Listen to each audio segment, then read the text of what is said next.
Hopefully they get to dodge that one, and hopefully not rip TL. Yeah, and Cloud9 draw Group of Death if they make it out, Yeah. according to the Vitality tweet. So, Great. like, 100 Thieves is our one hope, which is, please. Hey everybody, Parks Owsley here with the Shotcaller, joined by David Phreak Turley, the caster.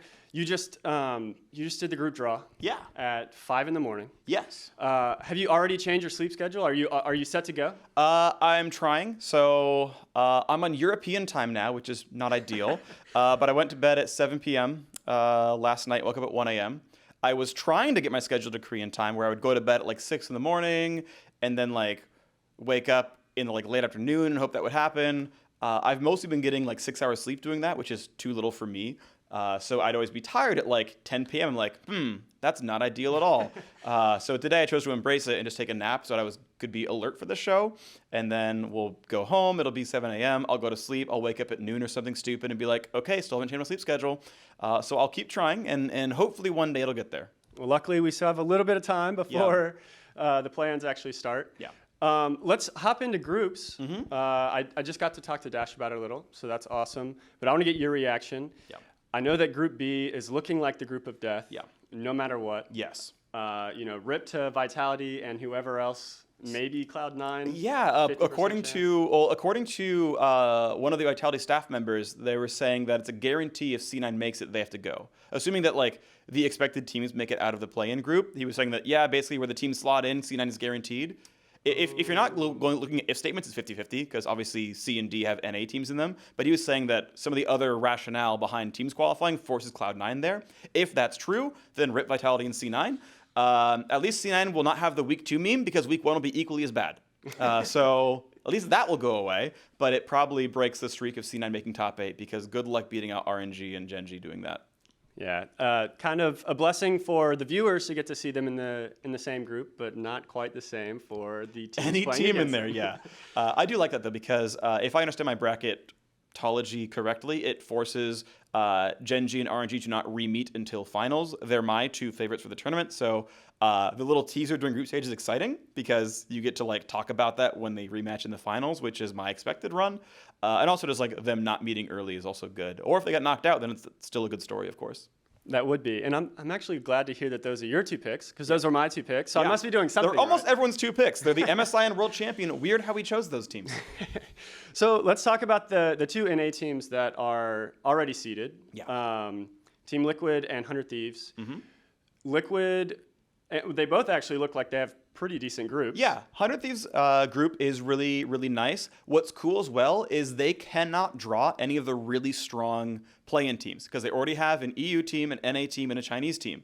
So it has to be a Pool 2 team or G-Rex, who are a 5th place LMS team. LMS is already a one-team league. So that is... I mean, I don't expect G-Rex to make it out of play-ins for what it's worth, so they're going to draw like Turkey or something. So if 100 Thieves can make a Fnatic upset, which I'm putting at like 60-40 in Fnatic's favor, then hey, that's a cool upset. So the 100 Thieves make top 8, and all is forgiven. So someday, I'm counting on you. The Team Liquid one is interesting because I don't know the exact odds, but I'm going to say 50-50 that they draw Edward Gaming. And suddenly that group goes from fairly easy, where they can totally beat Mad Team, to...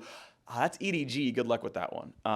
Those odds might go up or down based on other like sort of bracketology guarantees. I haven't gotten to sit down and kind of pencil through all those, so I'm either right or wrong about the EDG draw in the real world. But that makes it very scary. But yeah, the three teams on paper, I think Liquid have a great chance of making it out. I would expect them to beat Mad 2-0. Awesome. Well, good luck to NA. We'll see what happens with EDG and with the rest of the plans as well. Overall, knowing that EDG could be in Team Liquid's group, this is a pretty worthless prediction, but do you think Liquid or 100 Thieves is more likely to make it out? I actually think 100 Thieves are more likely. That's counting the coin flip as well. Like, okay, TL are probably getting second in that group. I forget the top seed at the top of my head, but it's a very good team. Probably KT Rolster, I think. So they have KT Rolster, which is like 9 out of 10, TL does not beat them. So, okay, we're passing that one. Mad Team, I think that's like 80-20. They're going to make that one. And just the coin flip of Edward Gaming just screwing them makes me believe less in TL than I believe in 100 Thieves. I think the guaranteed just 3-team group with a reasonably possible upset, I think, is more likely than the TL dodging EDG, because knowing NA's luck, they're going to draw EDG and just rip TL. Well, hopefully they get to dodge that one, and hopefully not rip TL. Yeah, and Cloud9 draw Group of Death if they make it out, yeah. according to the Vitality tweet. So, Great. like, 100 Thieves is our one hope, which is, please. Rather interesting. But we'll hope for that. We'll count on them. So you predict RNG and Gen G to be in the finals. Yeah. Who do you predict to win? Who do you feel like is the strongest team right now? I think it's tough because every year there's a little bit of crazy in me that thinks that China can do it. In 2014, I believe it was... No, that was Samsung White. Okay, that one's free. In 2015, though, EDG won MSI. And it was like, Korea only won 2 years in a row, and Samsung White's gone. They took all the Koreans. So it was like, cool. Mm-hmm.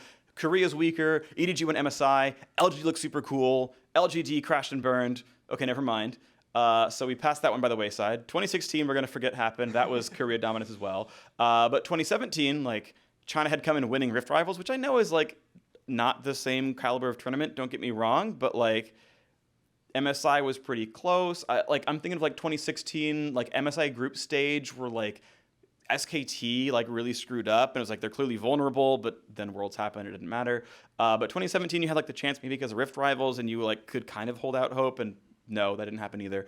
But here in 2018, it's like, okay, well, RNG won MSI, China won Asia Games, China won Rift Rivals. Okay, maybe that's enough, or we're still crazy, and Korea's still better. And I don't know which like. I constantly believe, oh, maybe NA makes top 8. No, of course they don't. Or, hey, maybe NA wins. No, of course they're not going to win the tiebreaker. They never win the tiebreaker. Okay, maybe China wins Worlds, and they never win Worlds. So I keep being told I'm an idiot for trying and believing by results, but I will keep trying and believing, and maybe this time RNG will win. So I'm very torn. I think RNG is the best team, but for whatever reason, Korea keeps winning Worlds. So, like, those are battling. I'll still go like 51-49 RNG, but like that's just because I'm just being insane. I like those odds for RNG though. Yeah. Just barely there. A bit better than NA's chances at making that of groups, you know? Yep, that's definitely true. Okay, so I want to talk about the patch then, because that's going to be different. You always do a patch breakdown, which is very helpful. Thank you. So, of course. Thank you, actually. Sure. I'm a nerd. So 8-19 is we're seeing some buffs to some fun champions like Thresh, and I don't like Darius, so I was bummed about that one. But, yeah, fair. What are your thoughts going forward? Do you feel like the meta's going to change very much? Do you feel like there are picks that are very viable in 8-19 that aren't currently viable in 8-18, or just tiny little buffs? So first, I do like most of what 8-19 is doing. I like the approach where they're not trying to take down a lot of the top end too much. There's like a couple of champions being touched, but for the most part, Riot's leaving most of that stuff alone. I just think the sort of general 8-16-ish metagame is pretty solid. The AD carry pool, the bot lane pool, is a little bit too shallow outside of mages, and like the teams that are willing to run Swain and Heimer, G2, thank you, is great, but I think the marksman pool is really shallow. So I like that they buffed Vayne recently, they buffed Lucian really recently. I think they're buffing someone else in 8-19 a little bit, so Kog'Maw's getting a little bit of something. I think that's really good because it was basically like, okay, you play Kai'Sa hyper carry, or you lane bully with Varus, and then if you don't play either one of those, you like play Ashe, and like the pool just like collapses really fast. That's what it felt like to me watching anyway. So I do like the idea of sort of picking 15 champions and giving them like 1% win rate buffs, Elise and Darius and all that. I think that's pretty solid. I do like that direction a lot. The one change I'm a little afraid of is them buffing Liandry's as an item. That feels a bit overreaching for me, where you already see Cassiopeia pretty frequently. You see Rumble some. And not that the mid pool is in that bad of a spot, even if Cassiopeia is popular. That one just felt like maybe too big of a buff, where you're buffing an entire class of DPS mages, and that gives me a little bit of worry. But overall, I think we're in for a pretty... at face value, rather, I think Worlds comes in as a pretty wide variety of availability. I think you can keep playing triple tank plus hyper carry plus DPS mage, and that's still going to be viable. But I think you've got Elise at a good spot, Lee Sin in a good spot, Kindred and Graves are clearly in a good spot. Like a couple of damage dealing top laners got a little bit of love. Renekton probably won't see play. Fiora probably not either, but you know, that's fine. I think top lane is still in a decent spot because you still had champions like Gangplank out there.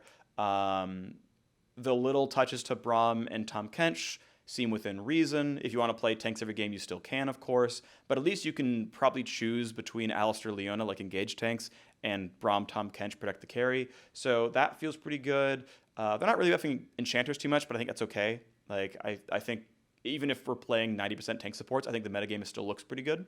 So I'm definitely pretty happy with this Worlds patch.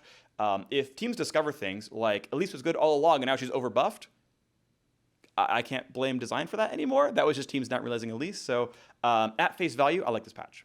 Awesome. Yeah, I don't think that there's any like crazy Arden sensor meta thing that will develop. So that's always the current nice. metagame is good, and the changes are pretty light, and that's good. That means that Riot did a pretty good job of letting the right things in during the season. Like if the World's meta was the 2018 summer playoff meta, it'd still be a really good sort of landscape. And I don't think Riot went too hard for the World's patch.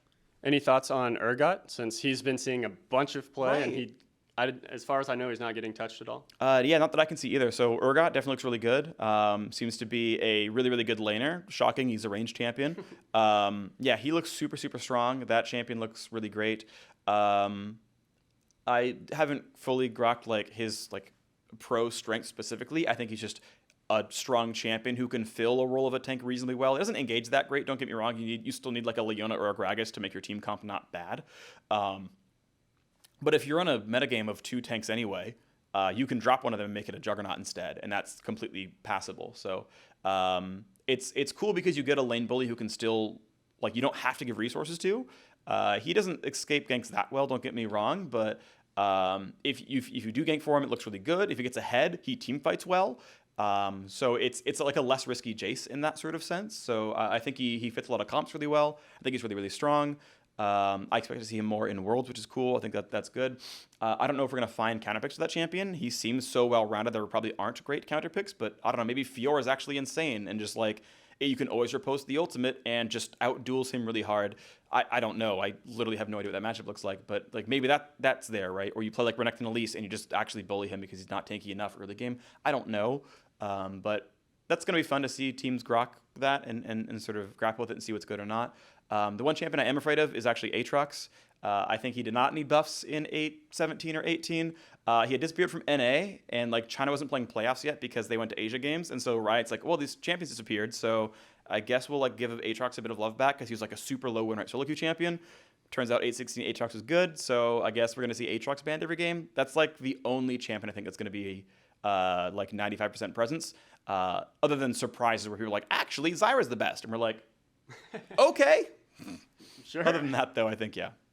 Cool. Well, thank you for kind of the pre-breakdown. Sure, yeah. I look forward to seeing kind of the long form. Yeah, the full with all the and a half numbers. of random diatribes into nothing. Yeah, it'll be great. So I want to talk about one last thing. Mm-hmm.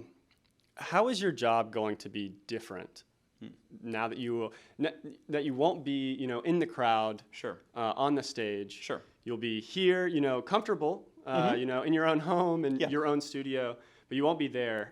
There's been a lot of talk about that. So I'm curious from you, what are your thoughts about how this changes? So I think the general backlash of Riot not sending casters to Korea for everything except finals, like for finals, we'll be on site. For everything else, yes, we'll be in Los Angeles. I don't think that's a big issue, or at least the issue is overblown. For me, on a personal level, I like that it's going to be out of LA. I get to be home. That's nice. I get to see my wife. That's great. I get to see my dog. That's all wonderful. I have permanent access to the internet. My computer at home is fast. I have data on my phone.